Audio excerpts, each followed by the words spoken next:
Well, hi, and welcome back to today's episode. And today we're going to be talking about a writing routine, why it's so important to build a writing routine, and how you can go about finding one that fits your lifestyle.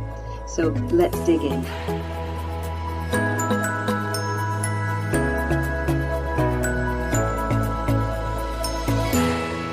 Welcome to the Turning Readers into Writers podcast, where I teach beginner writers how to find the time and confidence to write their first novel.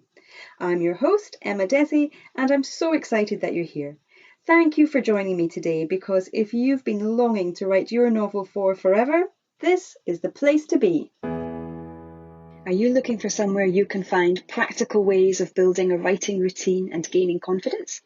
Do you want to be part of a safe and friendly community of like-minded writers?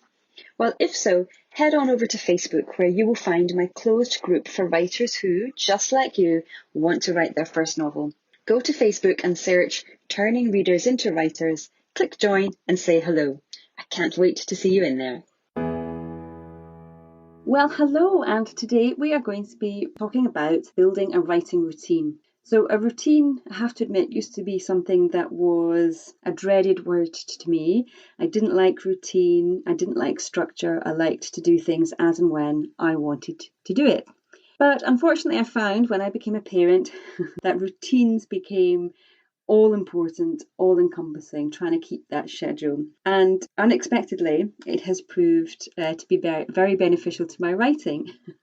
And I now realise that a writing routine, well, it's essential for every writer, whether you are a beginner or as experienced as somebody like Val McDermid or my favourite, Kate Atkinson. A writing routine is what will keep you coming back to your desk. It's what keeps you getting your words down on paper, and it's what helps you get through to finishing that first draft. In essence, a writing routine is what will keep you sane. So why is it so important? Well, it's important because it's what keeps you motivated. It's what allows you to slip into your novel sort of almost without thinking about it. You're training your brain to move from your everyday world into your writing world. Your routine is what is going to build your writing muscle. And the stronger your writing muscle gets, then the easier it becomes to write. So have you noticed that if you write sporadically, every now and again, just as and when you feel like it, then it can be really hard to find your writing groove. It can be really hard to get back into the swing of it. And you spend the first kind of 20 minutes trying to find your feet, by which time you're either halfway through your writing session or possibly even the whole way through your writing session. And so you've not achieved anything. It's almost like you're starting again every time. You need to remind yourself of what it was you wrote last time, what you were trying to achieve in the scene that you were writing. You might even have to remind yourself what the whole story is about. And, as I say, by the time you've done that, then your writing session's over and it's time to move on to the next part of your day. So that's almost one of the most important reasons to have this routine. It's to keep the story fresh in your brain. It's to train your brain to, when you sit down at your desk, wherever that may be, your writing muscle, your writing brain kicks in and you get into gear straight away. You don't have to think twice about it. It's like when you learnt to drive a car. When you first got in a car to take those lessons all those years ago, you were terrified. You clung on to that steering wheel, trying to get I was taught that it was, you had to think about the time, the clock, and it was 10 to 2, and you clung on to that. I could see the whites of my knuckles, having to move my hand off the steering wheel to change the gear stick. It was terrifying. Focusing on that rear view mirror, was anything coming near me? Blind spots, got to be checked, got to make sure I've seen those blind spots. Now, I can get into a car and drive off straight away, almost without thinking about it. And that's the sort of thing that you want for your writing. You want to be able to sit down at your desk and just get on with the job at hand. The other thing that a writing routine can do for your writing life is it takes off the pressure, takes off a great amount of the pressure, because by having a routine in place, by being intentional about your writing, you are being very proactive. You are taking control of your time. You are allocating a precious 20, 30, 40 minutes of your day to something that you enjoy. And given how busy you are, you don't want that added pressure. You want to be in charge. You want to set aside your writing time, and so you don't have to worry about, oh my goodness, I haven't done any writing this week. Am I going to have time to fit it in? Because often, not just with writing, but with anything that we want to do consistently but don't manage to do, well, we start to criticize ourselves, don't we? We say to ourselves, yet again, you've not done what you said you would do. Yet again, you've let yourself down. You are useless. You can't commit to anything. You never finish anything. What's the point of even trying? That self-criticism, it goes through your brain every time you fail to show up for yourself. But when you proactively set that time aside, then you can stop worrying about it. You can stop criticizing yourself because you've scheduled it in. You know when it's going to happen. And because you know when it's going to happen, well, it keeps the story, if not exactly top of mind, it certainly keeps it closer to the top than it would otherwise have been. So you'll find yourself in those quiet moments kind of thinking about it because you know you've got your writing session coming up maybe tomorrow or the day after. So you'll be thinking about it when you're checking through your calendar, looking at what's coming up ahead in the week. And by doing that, you're giving yourself the opportunity to ponder or mull over your plotline or your character, or maybe just even one sentence or paragraph that you've been struggling with a little bit, that you've been trying to find just the right word for. So by putting the time aside and then showing up regularly, you do have to do that bit. You've got to show up when you've said you will.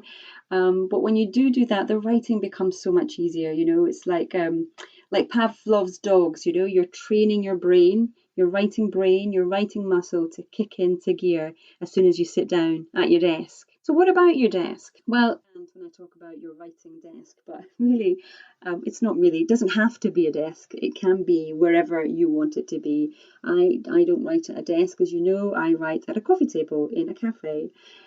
I didn't always. I did used to write at home, but I found that really, really hard because there were so many distractions, such as, maybe, I could get a head start on cooking lunch or cooking dinner for that night. It's where I record my podcasts, for example. It's where I read for pleasure. It's where I spend time with my family and watch a bit of telly, that sort of thing. It's not the place I associate with writing. And because of that, I could never quite get into the swing of things. I could never find my groove and get into the right zone. So it became difficult to write and it became a bit of a chore and I stopped enjoying it. So I knew something had to change. So the change I made was that instead, now what I do is I drop my kids off at school and then I head to a local cafe and I order the biggest coffee they've got and I take a seat at the back of the cafe. And I have to admit, if possible, having gone from somebody who didn't like any routine or structure in my life, I'm now someone who goes to the cafe and I want to get the same seat every time, and I get quite miffed if someone else has taken it. And once they've left, I may even move to that seat just because that's what I associate with my writing. That's where I feel I can slip into the groove most easily. So the benefits of finding that space that works for me, that takes away the distractions, well, the benefits are threefold, really. So first of all, I've made that a part of my daily routine. My kids go to school every day, therefore I go to the cafe every day or every weekday. The second thing I've found it to be beneficial for is it stops me getting lonely. So although, I'm a writer, at heart I'm fairly introvert, I still do enjoy or need to have other human interaction around me. So I'm quite lucky in that I can switch off from the conversations and the noises going on around me, but I do like having them as the backdrop to when I'm writing because it stops me feeling quite so isolated. And even though I'm not speaking to anybody else, I've got that human contact and I can really make a difference to my day and to my mood. The third benefit I've touched on before, which is that my brain is now trained to write in that space. So as soon as I sit down with my coffee and I open up my notepad, I am ready to go. There's nothing else for me to do. There are no dishes to wash. There's no laundry to fold. There's no filing to do. It's just me, my notebook, and my imagination. So, where you write at the moment, do you find it hard to find your flow, to get into the groove of your writing? Because if you do, then it might be worthwhile considering changing up where you write. So you could try a local cafe as well. If you find that a bit too noisy, you could maybe try your local library. You could go to the park if it's a nice day and find a bench to sit at. I know some writers who will write in their car on their lunch break, for example, because that's the only time in the day they can manage to find 20 or 30 minutes peace and quiet, basically. So find somewhere that suits you. It can really make a big difference to your productivity. The author J.F. Penn, I know she also goes to sit in a cafe, but unlike me, she can't quite manage to drown out the background noises. And so instead, she uses noise cancelling headphones and she listens to tropical thunderstorms, which always sounds quite nice. So that way, she too gets the benefit of being in company, being around other people, not feeling isolated, being in that space that she acknowledges as being her workspace. But because of the headphones, she can work without the distractions of other people's conversations. One more thing to think about when you are building your writing routine is to think about your body clock and when it is in the day that you feel most energized. So for me, for example, it tends to be in the morning, sometime between 8 a.m. and maybe kind of 11:30, 12. And I think mornings are common for quite a lot of people. That's when I think the majority of people feel that they're most creative or most energetic. But that's not to say that yours is. Yours might be different, and in fact, you might be much more of a night owl. And that might be because of your natural body clock, that you're naturally a night owl, or it might be because your work patterns have kind of forced this change in you, that you maybe work middle of the day, perhaps you finish at 8 or 9 o'clock at night. And so by the time you have had some food and relaxed and things, it might be closer to midnight by the time you're ready to sit down and write. But it doesn't really matter what time of the day it is. It's when you're at your most energetic and when you can be at your most productive and your most creative. So, if I, for whatever reason, don't get to the cafe in the morning, I have to be honest, no writing gets done that day, because by the time the afternoon comes along, my creative magic has evaporated for the day and I've missed my opportunity, really. It's very hard for me to find that energy, that mental energy in the afternoon. So you want to do your best to schedule your writing time so when you are at your most awake. I was remembering that I listened to an episode of the Writer's Routine podcast, which I really, really recommend. And they were interviewing an author, and I'm sure it was an author called Rory Clements. And he was talking about his routine, and he says he doesn't start until midnight because that's when he's at his most creative. And then he'll carry on till sort of 3 or 4 o'clock in the morning, even. Yeah, it's worth pointing out that that he's kind of retired now from the 9 to 5, so he does have this freedom within his day to work at these strange hours. His takes on a completely different rhythm to most people's, I would imagine.